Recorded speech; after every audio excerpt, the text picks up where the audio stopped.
Olá pessoal, tudo bem com vocês? Eu sou o Jovem Sonhador com mais um vídeo para vocês hoje no canal. Vamos falar a segunda parte da história do cristianismo. Vamos dar mais ênfase a essa história, a esse relato desse acontecimento, porque uma coisa eu vou te falar: os cristãos do passado não negavam a Jesus de forma nenhuma. Eram mais corajosos e ousados do que os cristãos desses dias. Mas sem mais perder de tempo, vamos seguir o vídeo. Depois do Pentecoste, a igreja explodiu em Jerusalém. Multidões eram convertidas e agregadas-se a ela.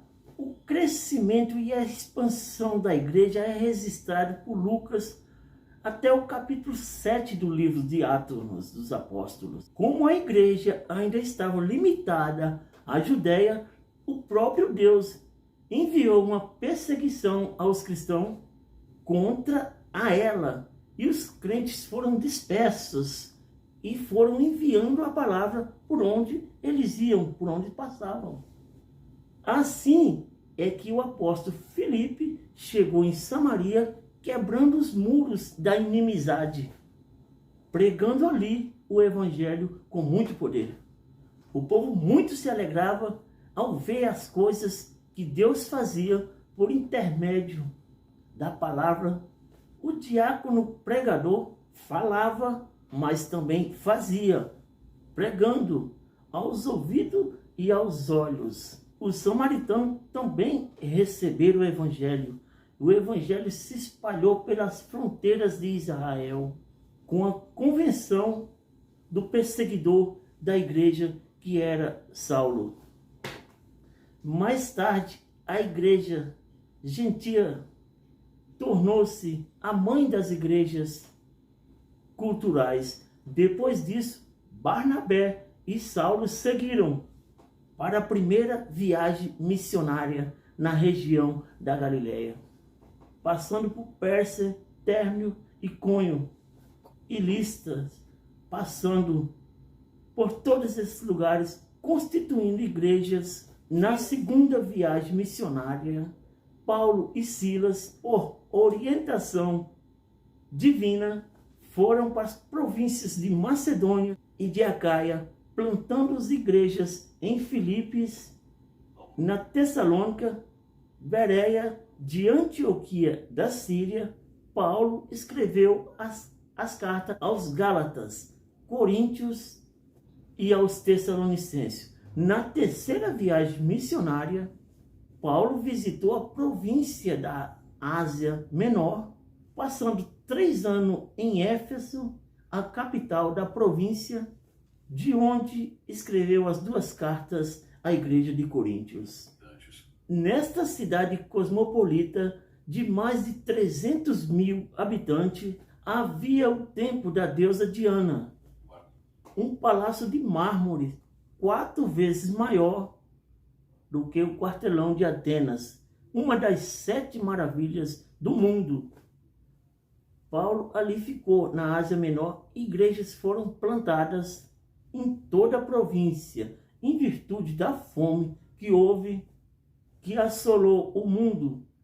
No tempo do imperador Cláudio, os judeus foram expulsos de Roma, conforme está registrado no livro de Atos, no capítulo 18 e versículo 2. Paulo, então, faz uma grande coleta nas igrejas gentílicas para levar aos pobres da Judéia. Ao embarcar rumo a Jerusalém, comunicou aos presbíteros de Éfeso de que cidade em cidade os aguardavam cadeias e tribulações. Não obstante, não levavam em conta, mas não pararam de anunciar o evangelho da graça de Deus.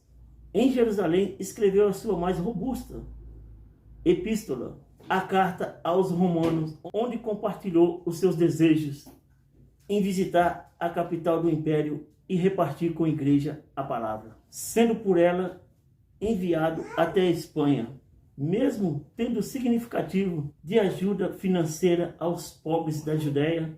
Paulo foi preso em Jerusalém e transferido para Cesareia, onde foi acusado 2 anos pelos judeus, sob a égide dos governadores Félix e Fege. Paulo, usando os privilégios da sua cidadania romana, optou por ser julgado em Roma, mas a partir do ano 64, a perseguição à igreja, ao invés de ser religiosa, passou a ser política. E Paulo retornou à prisão, sendo encerrado numa masmorra, num porão subterrâneo, escuro, úmido e insalubre. No ano 17 de julho de 64, a cidade de Roma, com mais de 1 milhão de pessoas, foi incendiada. Nério, o imperador, vestido de ator, subiu para o alto da torre de Messênia, de onde assistiu o espetáculo horrendo das chamas atingindo toda a cidade. Foram 7 noites e 6 dias de incêndio. Quando as chamas apagaram, 70% da cidade estava destruída. Dos 14 bairros de Roma, 10 deles foram devastados pelas chamas. Os 4 bairros restantes, densamente povoados por judeus e cristãos, deram a Nero um hábito condenar e jogar a culpa nos cristãos.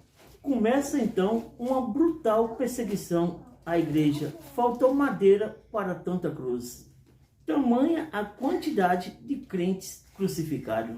Os crentes eram amarrados em poste, cobertos de piche e queimados vivos, para iluminar as noites de Roma. Foi um verdadeiro massacre e o apóstolo Paulo foi preso e degolado. E também foi no seu governo que Pedro foi crucificado, conforme foi a profecia de Jesus. Muitos foram as atrocidades e crimes bárbaros que se praticaram contra os cristãos nesta época.